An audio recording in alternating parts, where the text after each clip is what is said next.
Frères et sœurs, et merci de votre fidélité. Il faut apprendre à faire confiance et à se taire devant le mystère de Dieu. Apprendre à contempler son œuvre dans l'humilité et le silence. C'est ce qu'ont vécu Élisabeth et Zacharie lorsqu'ils ont appris la naissance possible de leur enfant. Une naissance qu'ils partagent avec leurs voisins dans la joie. Une joie profonde qui vient de leur foi et de leur confiance dans le Dieu d'Abraham, d'Isaac et de Jacob. Cette naissance est comme une charnière entre l'Ancien et le Nouveau Testament. Comme Jean, chacun de nous est sans cesse à la charnière des temps.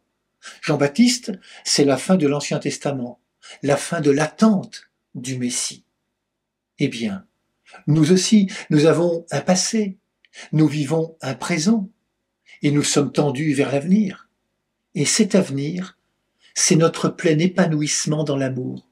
Seul l'amour est éternel, car Dieu est amour.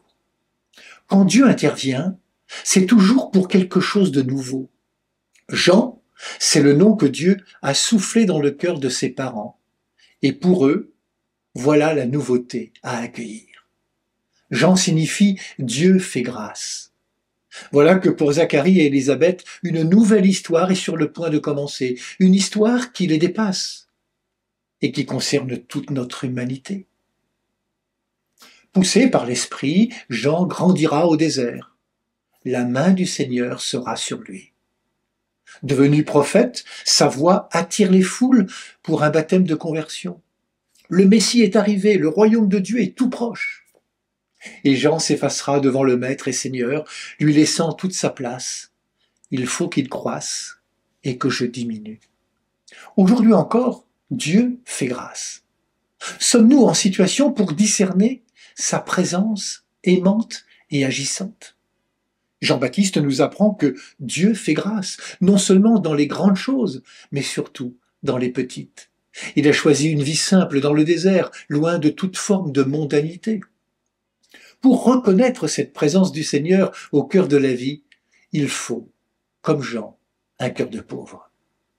Jean a préparé le chemin, Jésus accomplit la loi et les prophètes. La fête de la Nativité de Jean-Baptiste est célébrée depuis le IVe siècle. Cette fête très populaire est placée au solstice d'été, 6 mois avant Noël. Nous sommes au jour le plus long. Désormais, les jours vont diminuer jusqu'à Noël, le jour le plus court. Au solstice d'hiver, où l'on célèbre la naissance de Jésus, les jours vont de nouveau grandir. En fait, ces dates ont été choisies comme des dates symboliques. Elles illustrent parfaitement la parole de Jean-Baptiste. Lui, il faut qu'il grandisse, et moi, que je diminue. Cette fête est aussi la naissance d'un prophète.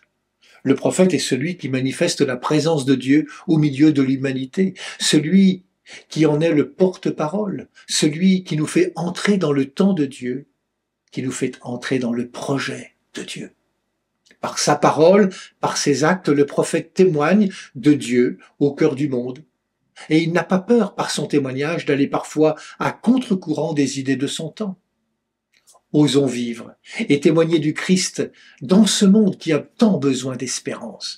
Osons proposer le Christ et son évangile comme un projet capable de changer les cœurs et changer le monde, parce que Dieu prend soin de tous ses habitants.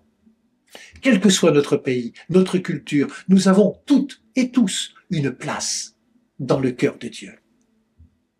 Bonne journée à toutes et à tous. Prenez bien soin de vous et des autres.